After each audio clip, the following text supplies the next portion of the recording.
All right, it's day 31. This is chapter 7 now. I have gotten finished with the first couple of scenes. I finished it a while back, but I ended up relaxing before I chose to do the video. Let's see what happened today. I addressed, um, Todd and Lynn, who are the little boy's parents. I addressed them really getting a bunch of sympathy cards for the loss of their son. And that was the major scene today. And they end up reading a sympathy card. Well, he actually reads a sympathy card from the woman who owns the Indian restaurant. Now, I know I talked about that scene during that week and how I thought it was going to be one of the best scenes in the novel. And she's popped up twice really since then. I didn't think she was going to come into play really at all. So it's lovely to have her pop up. She popped up in a moment in chapter 5. It's a flashback moment. I mean, I don't really delve into it. And only her writing pops up in this, but it's something that forces him to act. There was going to be this whole subplot of Todd's trying to kill the alligators on his own. I debated whether or not I would kill Todd and Lynn by the alligators as well, that they would be so consumed with grief and anger towards this creature that they would actually try and murder these creatures. But I thought it would be interesting if they got murdered by it, but I kind of want them out of the story. I just don't think they belong here anymore.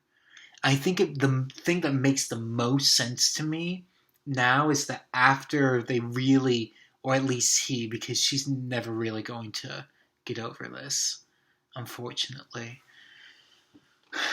that when he finally comes to terms with the loss of his son and just a terrible tragedy like that, he realizes that everywhere around him in this little small community reminds him of his son. And he wants to have that community and his son be happy memories and not overwhelmed with grief every time he steps, every time his eyes are open. So he determines that they're going to move, that they're going to leave. That seems to be the most proper thing. The more dialogue about it now, the happier I am with. He had this momentary thing of anger and I want to retaliate, and then he's like, I can't. It just doesn't make sense to do that. And so he leaves. Or actually, I don't think we're going to see him leave. I think I'm just going to leave it at that. And we will hear later on down the line, oh yeah, they did leave because they got to get out. They don't serve a purpose in the story anymore, unfortunately. Um, and then I have Everett trying to talk to his uncle Reed, who's the pastor. And he explores the pastor's study. And I don't know if you've ever been to a pastor's study, but they're chock full of books everywhere. And so he's expecting to see a bunch of different versions of the Bible or biblical commentaries, or I don't know, nonfiction books like biographies about these patrons of the church. But no, what he sees is one shelf that is commentaries, one shelf that's Bibles, and the rest of it is all popular fiction.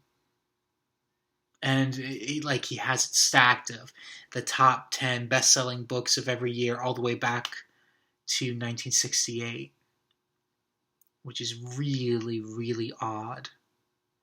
I thought it was really cool and really unique. I wish more pastors were like that, but they're not. But, I'm not called to be a pastor, so who am I to judge what they read or what they do with their time?